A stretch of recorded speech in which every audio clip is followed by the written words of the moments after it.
Hello, everyone. Welcome to this week's episode of Yogi Theosophy. And I thought finally it was time that we began actually talking about, theosophical things. I do put in quotes. I do throw in quotes in these videos and then I talk about them. But I felt I wasn't worthy, or I shouldn't be. You can't teach this, but I can share it. And so I thought I'd get more meat and potatoes, although I am vegetarian, meat and potatoes about the theosophical texts. So I will include a free PDF down below to The Secret Doctrine. You don't have to pay anything for these.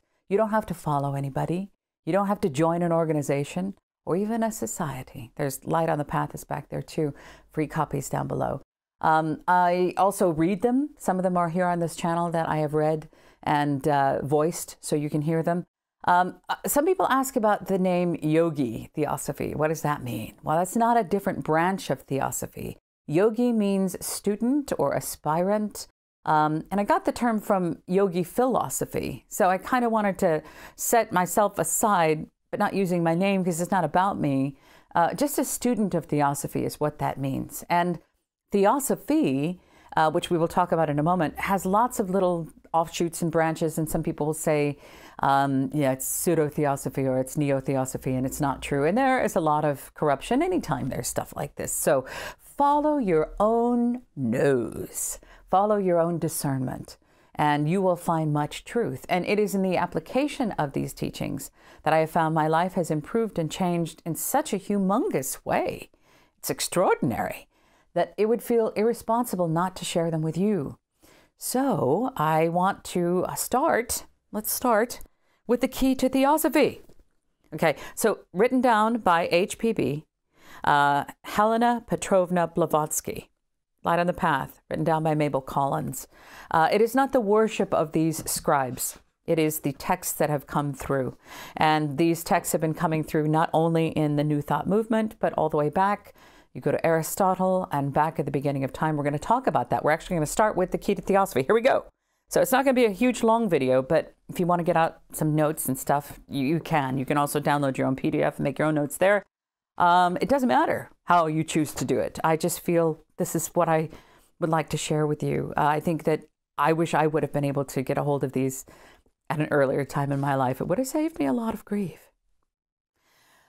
The key to Theosophy, being a clear exposition in the form of question and answer on the ethics, science, and philosophy, for the study of which the Theosophical Society has been founded. And now we're going to talk a little bit later about the Theosophical Society then and now in 2017. And this is written by H.P. Blavatsky. She dedicates this to all of her pupils, that they may learn and teach in their turn. We're just going to do a little tiny bit. So we're going to start with the preface. Here we go. The purpose of this book is exactly expressed in its title, The Key to Theosophy, and needs but few words of explanation. It is not a complete or exhaustive textbook of theosophy, but only a key to unlock the door that leads to the deeper study. It traces the broad outlines of the wisdom religion and explains its fundamental principles, meeting at the same time the various objections raised by the average Western inquirer, and endeavoring to present unfamiliar concepts in a form as simple and in language as clear as possible. That it should succeed in making theosophy intelligible without mental effort on the part of the reader would be too much to expect. But it is hoped that the obscurity still left is of the thought, not of the language, is due to depth, not to confusion. To the mentally lazy or obtuse, theosophy must remain a riddle. For in the world mental, as in the world spiritual, each man must progress by his own efforts. The writer cannot do the reader's thinking for him, nor would the latter be any the better off if such vicarious thought were possible.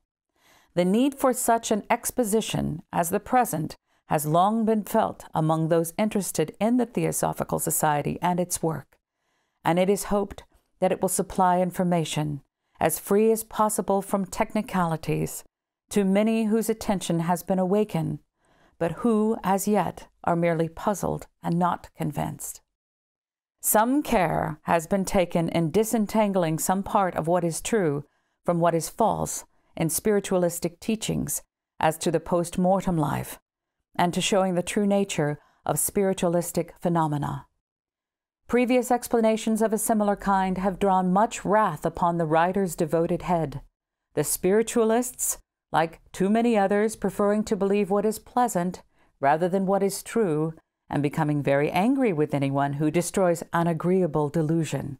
For the past year, Theosophy has been the target for every poisoned arrow of spiritualism, as though the possessors of a half-truth felt more antagonism to the possessors of the whole truth than those who had no share to boast of. Very hearty thanks are due from the author to many Theosophists who have sent suggestions and questions, or have otherwise contributed help during the writing of this book. The work will be all the more useful for their aid, and that will be their best reward. HPB. Okay, what she was talking about in there about the spiritualism, the spiritualists, if you are to study Theosophy, if you have any question at all about the spiritual world, the astral world, ghosts, the universe, the cosmos, afterlife, past lives, out-of-body experiences, any of these things that absolutely call the paranormal is explained in the study of Theosophy. All of this and then some, okay? Multiverse, as above, so below. You name it, it's in Theosophy, okay? So, let's start with a couple of the first questions. We're not going to go on too long. Theosophy. This is the inquirer, and then the theosophist answers, or the answers coming from the theosophical point of view. Inquirer. Theosophy and its doctrines are often referred to as a newfangled religion. Is it a religion?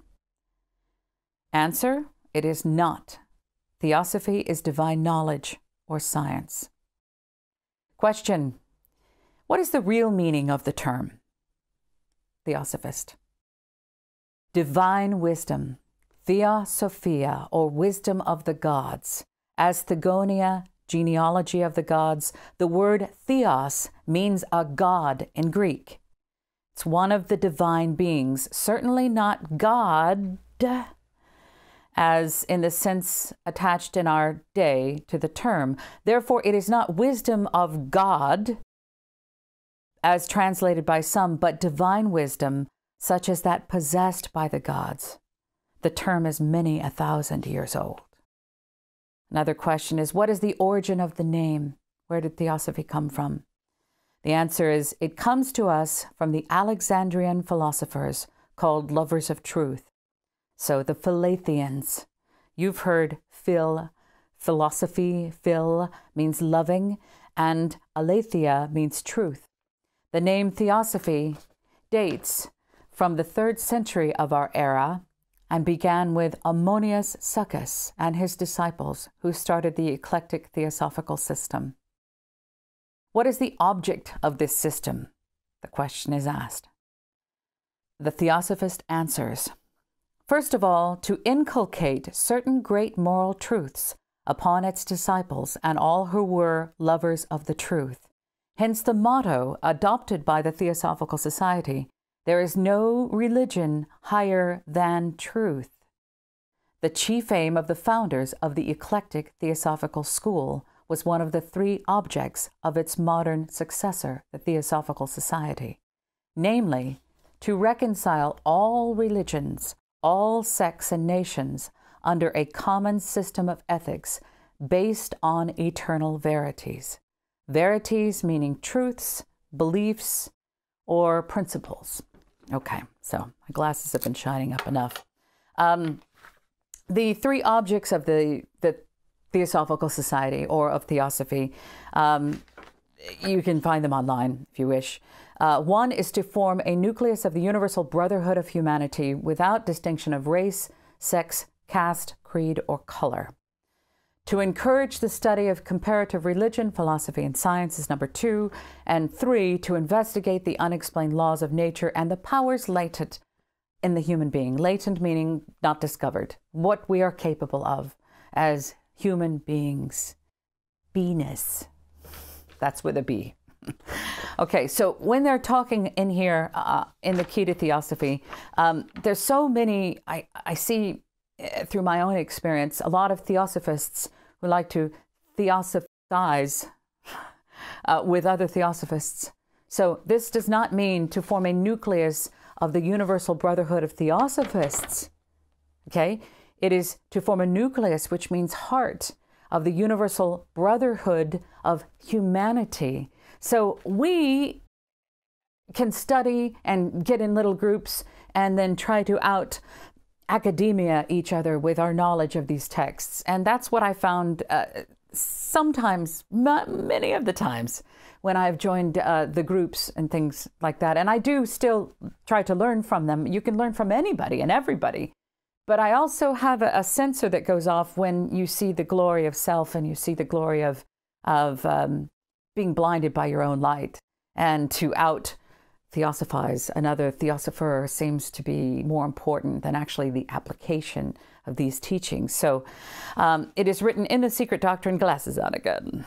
It is written in the Secret Doctrine about this particular aspect, about the brotherhood, okay?